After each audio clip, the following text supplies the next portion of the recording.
Indonesia tidak kekurangan orang yang berjalan dari kegagalan lalu mencapai kesuksesan. Mereka adalah orang-orang yang memiliki grit yang tinggi atau daya juang yang sangat tinggi dan juga memiliki ketahanan atau resilience yang tinggi.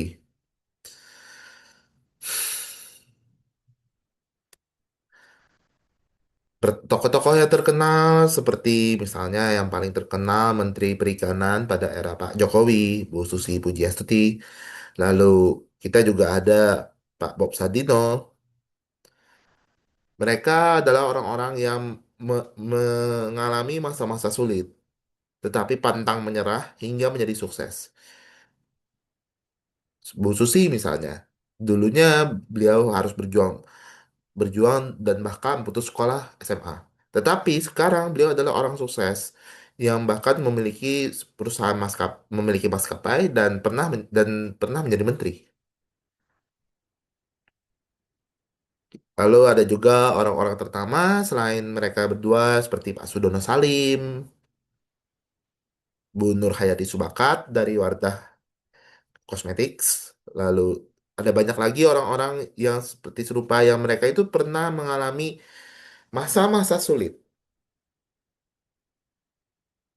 yang berat, yang dimana mereka bahasanya ya mungkin kalau kebanyakan dari kita sudah di tahap menyerah lah sudah. Tetapi mereka tidak menyerah dan menunjukkan bahwasanya dari masa sulit itu bisa berubah menjadi masa keemasan, menjadi menuju puncak kejayaan.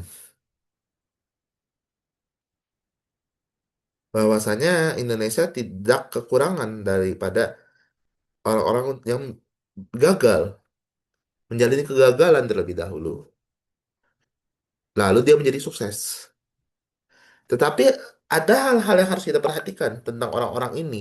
Mereka punya ciri-ciri penting. Pertama, mereka itu tahan banting tadi yang saya sebut grit tadi. Jadi dia itu tidak masalah dengan bahasanya eh, tahan banting ini disebut grit dan juga biasanya ya bahasanya kekebalan ya. Bukan kekebalan sih. Ke tanda kutip ya keras kepalanya ya. Dalam artian resilience-nya, resilient dalam bahasa. Itu maksudnya dalam bahasa Inggris itu resilient. Jadi orangnya tuh tangguh sehingga dia memiliki keinginan untuk berjuang dan mereka ini adalah orang yang rela menjalani dari hal yang kecil yang bahasanya mungkin di kita ya jadi bahasanya apaan sih gitu pekerjaan gini bukan pekerjaanku gitu mungkin ada yang seperti itu tetapi mereka mau dari situ dan terus belajar setiap kegagalan dalam prosesnya itu dia jadikan sebagai pegangan untuk yang berikutnya sehingga mereka itu tidak ragu untuk terus mencoba dan ini tidak semua orang bisa dan ini penting bahwasanya eh, kegagalan itu memang bagian dari usaha tetapi kalau kita punya pilihan apakah kita akan menjadi kegagalan sebagai batu pijakan dan pelajaran atau kita akan jadikan dia adalah end of the line.